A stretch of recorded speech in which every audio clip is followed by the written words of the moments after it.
acciones entre el 11 de septiembre de 2006 y el 11 de abril de 2007 serán difundidas ampliamente en Internet, en todos los soportes, a la vez en vídeo, en los foros, en los sitios de Internet, en blogs. Existe una auténtica puesta en escena y una verdadera comunicación de propaganda, realmente organizada y bien planificada. El 13 de febrero de 2007, AQMI lleva a cabo una serie de 7 atentados simultáneos con coches bomba. Es el ensayo general de una gran ofensiva contra el gobierno argelino. Para demostrar su capacidad de golpear fuera de las fronteras argelinas, AQMI reivindica uno tras otro, los meses de marzo y abril, 2 atentados suicidas en Casablanca. El 11 de abril, fecha simbólica donde las haya, el terror regresa a Argel. AQMI ejecuta el primer atentado en el sitio más vigilado de la ciudad, el Palacio Gubernamental. El segundo en la comisaría de policía de Bab es-Suar.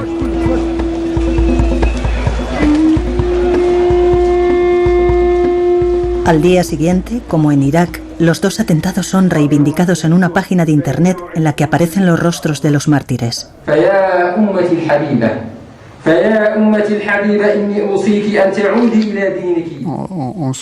No somos conscientes, pero para llevar a cabo el atentado del 11 de abril de 2007 fueron necesarias 2 toneladas de explosivos. A partir de ahí se va a plantear la cuestión de la financiación de la yihad.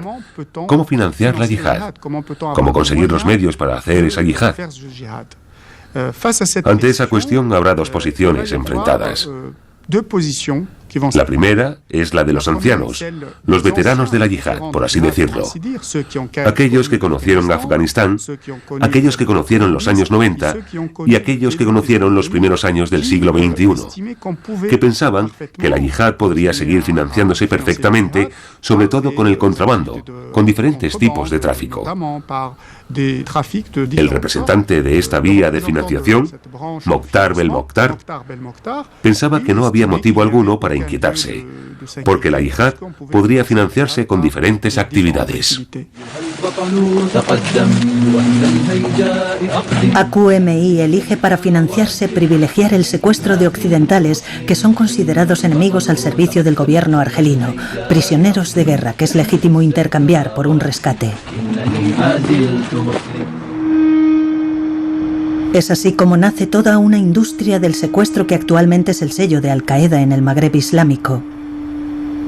En febrero de 2008, Abu Said exige el pago de un rescate y la liberación de militantes islamistas encarcelados en Argelia y Túnez a cambio de 2 turistas austríacos.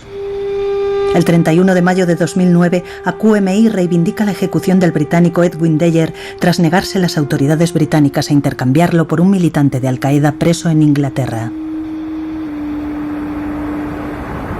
Todos recordamos el asesinato del francés Michel Germenot tras su patético llamamiento al presidente Sarkozy. Es el problema de las guerrillas degeneradas, que todas se convierten, unas tras otras, en criminales. Como sucedió con algunos grupos terroristas europeos durante los años 70, cuando no conseguían un impacto en el plano político, se profesionalizaban y después se criminalizaban. No decían que asaltaban un banco, decían que era una apropiación proletaria en nombre del pueblo. El 27 de octubre de 2010, en la cadena Al Jazeera, Osama Bin Laden reivindica el secuestro de 7 occidentales en la planta de Areva en Arlit, Níger, por AQMI. Era la primera vez que amenazaba a Francia.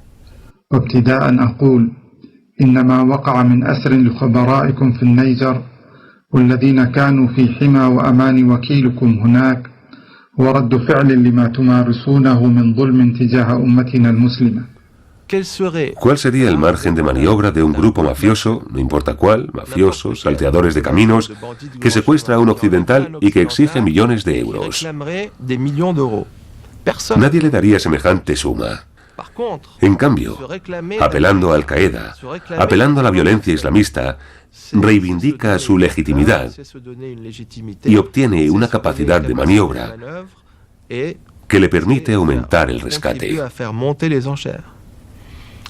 Hay que recordar algo. En 2003, un rehén secuestrado proporcionaba 150.000 euros. Hoy, en 2011, proporciona 20 millones de euros. Más exactamente, 23 millones de euros. De forma que, lamentablemente, por los 4 rehenes franceses que aún están, que fueron capturados en Arlit y que permanecen prisioneros, exigen más de 90 millones de euros. Es verdad que materialmente es una amenaza pequeña, pero las cámaras y los micrófonos de todo el mundo apuntan a ellos, sobre todo cuando hay europeos amenazados. Y puede decirse que, retrospectivamente, aunque en términos de muertes, en términos de secuestros son muy pocos, finalmente con una inversión muy pequeña de hombres, energía y tiempo, han conseguido una exposición mediática máxima. Y eso es lo que cuenta para un movimiento terrorista. Tienen mucho dinero. Se han establecido en países que están entre los más pobres del planeta. En Mali, creo, un médico gana 40 euros al mes. Ellos sacan 50 millones de euros solo con los ingresos del comercio de rehenes. Por no hablar del diezmo que obtienen del comercio de cigarrillos y de todo lo que transita por el Sahel. Son muy ricos. Al mismo tiempo, compran material militar sofisticado, de transmisiones, visores nocturnos, etc. Y además, pueden comprar a la población. Sabemos que en Mali, por ejemplo, hay pueblos donde los militantes del AQMI se casan con mujeres locales y mantienen el pueblo. Y aún se puede ir más lejos. Si esta lógica de los raptos persiste, si las sumas obtenidas alcanzan grados tan elevados, nos arriesgamos realmente a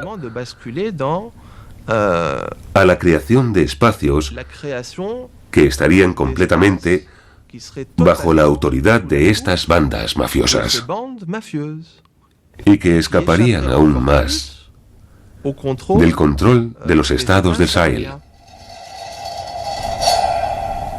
Lo que en realidad hay sobre el terreno es una banda de pequeños grupos armados de 150, 200, puede que 300 hombres en total. La mitad está atrapada en las montañas de la Kabilia. La otra mitad se refugia en medio del desierto, en el sur, y pasa la mayor parte de su tiempo buscando rehenes y desvalijando caravanas. De hecho, solo son bandidos que usan el pretexto de la Guerra Santa.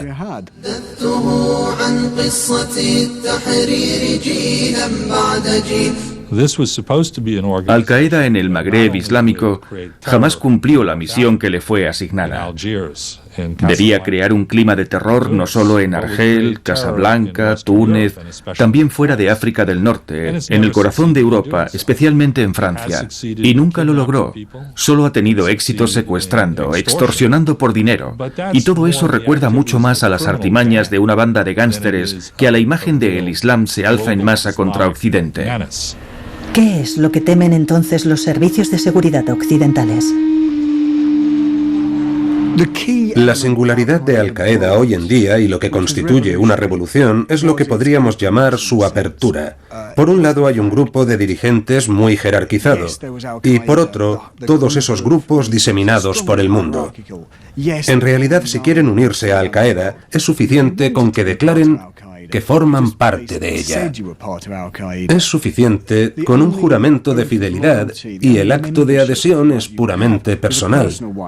Te declaras seguidor de Bin Laden y después de eso, Al-Qaeda se convierte en lo que tú decides hacer. En este sentido, es un fenómeno del siglo XXI, hecho para seducir a los jóvenes del siglo XXI que no quieren renunciar a su libertad. Esas personas quieren ser protagonistas de su elección.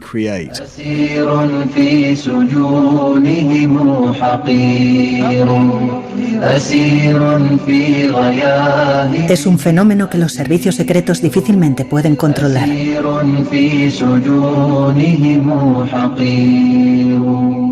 La guerra que nos declara AQMI y otros pequeños grupos terroristas es incontestable, pero actualmente existe otro peligro igual de importante y que podría convertirse en un peligro aún mayor. Es el peligro de los lobos solitarios, individuos, hombres o mujeres, que se han radicalizado completamente solos, sin haber entrado en un grupo, navegando por la red. se radicalizan en la autarquía total y se forman en la fabricación de armas y en la preparación de atentados, de ahí el nombre de lobos solitarios, por lo que lamentablemente en muchos casos solo descubrimos su existencia el día en el que atacan. El movimiento Al-Qaeda se ha dado cuenta de eso, y en especial Al-Qaeda en la península arábiga, que se dio cuenta de que muchos jóvenes y no tan jóvenes que vivían en países occidentales, que habían crecido en esos países y parecían estar bien integrados, deseaban pasar a la acción y que algunos lo intentaban y fracasaban. Así que les pasaron instrucciones y lo hicieron de forma pública.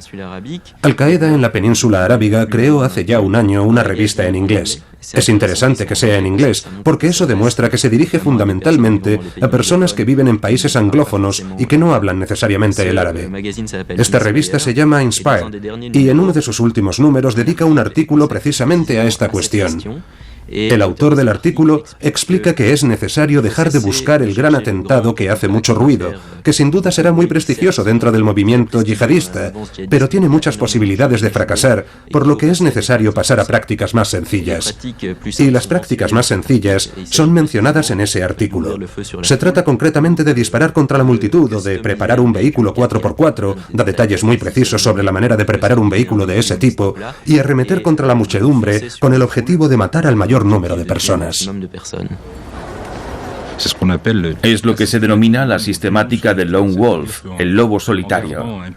Esto significa que manteniendo un pie en la legalidad y poniendo el otro en la transgresión, intentamos convencer a cierto número de personas dispuestas a usar la violencia cuando pueden y como pueden, siempre que esto se inscriba en la estrategia general del movimiento. Eso significa que ya no se actúa como siempre se había hecho en cualquier forma de violencia política. No hay un jefe, una misión, medios, una organización piramidal jerarquizada que funciona con profesionales de la violencia que a veces desarrollan carreras en la violencia política durante 15 o 20 años.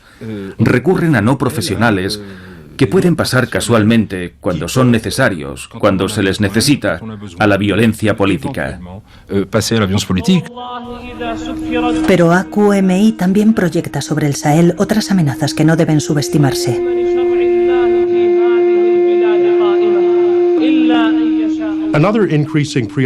Para los que nos ocupamos del problema de la seguridad, existe otro motivo de preocupación.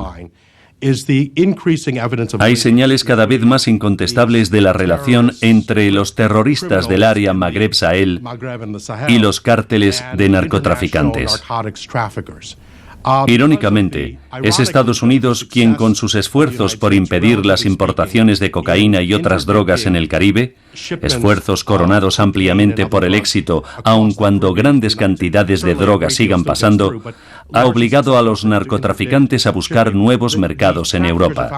Se ha creado así una nueva ruta de la droga, una ruta que une América Latina y África Occidental, y desde allí, gracias a la protección de Al-Qaeda en el Magreb Islámico, o al menos a algunos de sus grupos de base, sus katibas, como se dice en árabe, la droga viaja a través del Sáhara en dirección a Europa, donde la mercancía se vende con beneficios que ascienden a miles de millones de dólares.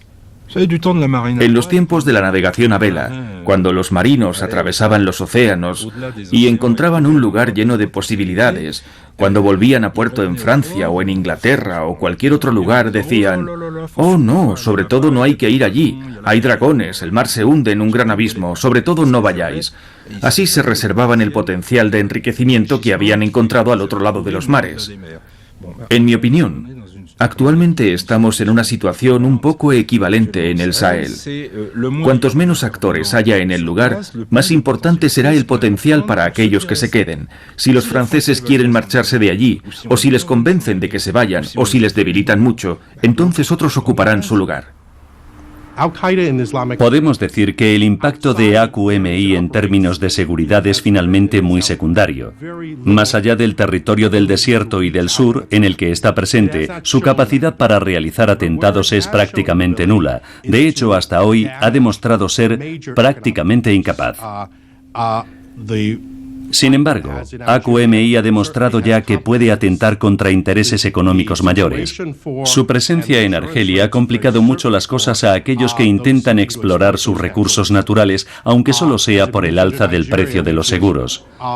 Ahora que ha puesto un pie en Nigeria, que es el cuarto proveedor de petróleo de Estados Unidos, el peligro se ha hecho muy real y comenzamos a preguntarnos con inquietud si este grupo que podríamos ignorar tranquilamente y que